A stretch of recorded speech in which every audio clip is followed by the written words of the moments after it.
Today we will see about organizational structure. Organizational structure can be defined as the framework within which the managerial and operating tasks are performed.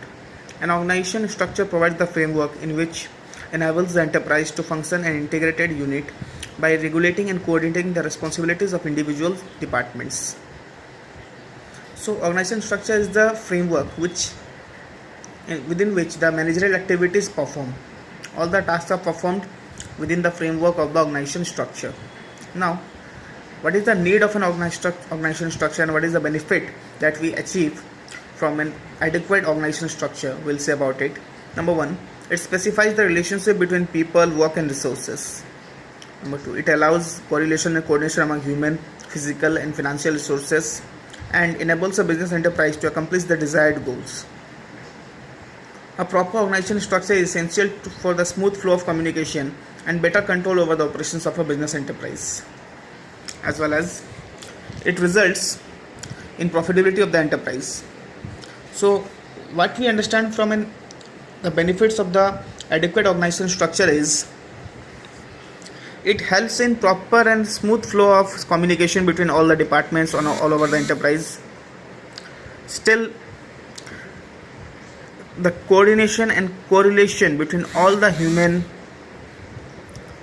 physical and financial resources are done only through a proper organization structure. Next we have types of organization structure, that is functional structure and divisional structure. There are two types of organization structure. One is functional structure, the next one is divisional structure. Functional structure is a type of organizational structure formed by grouping of jobs of similar nature under major functions and organizing these as separate departments. Like in business enterprise or large business organizations, there can be different functions like marketing, production, purchasing, human resource, research and development, quality control. So all these departments, finance department, so all these departments, all these functions can be treated as departments. We can make departments of all these functions, and then different human resources, different personals are placed under these departments. We can have departmental heads for all the departments. Under departmental heads there can be the in charge of the departments and the workers, supervisors, managers, assistant managers working under each department or under each departmental head. In this way we can create a functional structure. You can see the diagram given there. A flow chart is also given. Next, suitability. Functional structure is suitable in the following cases: when the size of the organization is large and producing single product or a small number of related products, when the organization has to carry out diversified activities, when the operations of the organization need high degree of specialization. In these cases, functional structure is important or it is very suitable. When the size of the organization is large and producing single product or a number of related products, when we have a very large organization which produces a single product, in that case the different functions of that organization can be grouped under one head, that is can be termed as one department. Next, see what is the advantages or merits. Number one, functional specialization. A functional structure leads to the functional occupational specialization since emphasis is placed on specific functions. This promotes efficiency in utilization of manpower as employees are required to perform the similar tasks within that department regularly. So with functional department we can have functional specialization. We can have the personnel, those who are performing the same task regularly. So this can be helpful in developing the efficiency and the utilization of manpower in the department. Next is better control and coordination. It promotes control and coordination within a department because employees perform similar tasks. So more coordination and more control can be initiated and effected in such departments because all the employees will be performing the similar tasks. If there is production department, it will be related with production only. No other activity apart from production will be done there. So all the employees will be doing the same thing. In that way we can have better control and coordination in such department. Next is efficiency. Managerial efficiency and operational efficiency can be increased. Next is minimizes cost. Since the duplication of effort will be very less as the task will be clearly defined among the employees, so it will be leading to lower cost. Next is facilitates training. It makes training of the employees more easy as they are trained in a limited range of skill.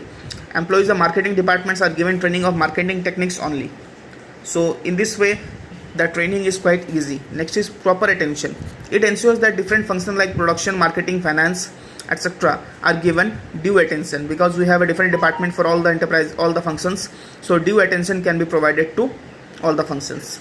Next is disadvantages or limitations. De-emphasis on organizational objective. Since after you create departments, the workmen, the personnel, the managers, all will try to focus more on their functional objective. The departmental objectives are given more emphasis rather than organizational objectives. So this can be harmful for the organization. Next is problem in coordination. It can be problematic to coordinate between all different departments, as all the functions of the different departments will be distributed. So it can be difficult in coordinating between different departments. Next, interdepartmental conflicts. There can also be conflict between two or more departments.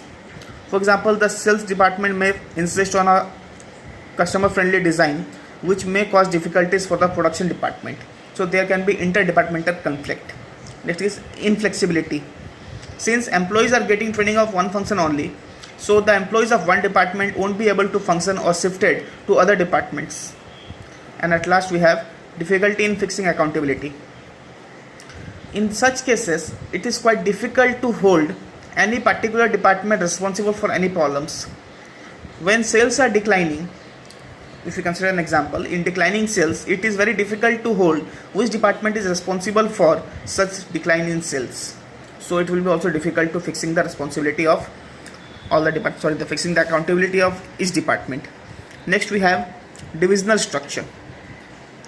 In divisional structure is a type of organizational structure comprising of separate business units or divisions created on a certain basis.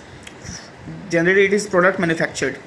When there are more number of products manufactured, for example, if a same company is manufacturing garments, footwear, cosmetics as well as skincare products, now for garments we can have a separate department. We can have separate department for footwear, separate for cosmetics and separate for skincare, that you can see in the figure. Next, under each division we can have again functional departments, like we can have production, marketing, finance, purchase, human resource departments under garment division. Again the same for footwear division, the same for cosmetics and same for skincare division. Now there is one divisional manager responsible for performance who has authority over the unit. Now there will be one garment manager or the in charge of the garment division. He will be responsible for all the activities under the garment division. Next, each division is multifunctional because within each division there are functional activities. Under each division will have different functions. So each division will be multifunctional.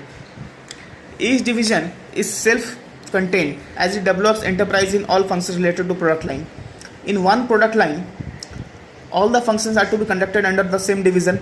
So each division have to be self-contained. And each division works as a profit center because divisional heads are accountable for the profits of their departments. For example, if the profit of garment department is declining, then the in charge of garment division will be responsible for that. Next, suitability. Divisional structure is suitable in the following cases: when organization produces multiple products, or when organization grows and needs to add more employees, or when organizations require product specialization. Next, let us see what are the advantages or merits of such divisional structure. Number 1, product specialization. A divisional head gains experience in all functions related to a particular product. Product specialization helps in the development of varied skill in divisional head, and this prepares him for higher positions. With product specialization, the in charge of the division will have idea and knowledge of all the functions of an enterprise. So this will prepare him for gaining higher positions. Next is greater accountability. In this type of structure, each division is treated as a different profit center. You will have different profit centers, different divisions will be treated as a different profit center. So the accountability of such in charge will be very high. Next is flexibility and initiative.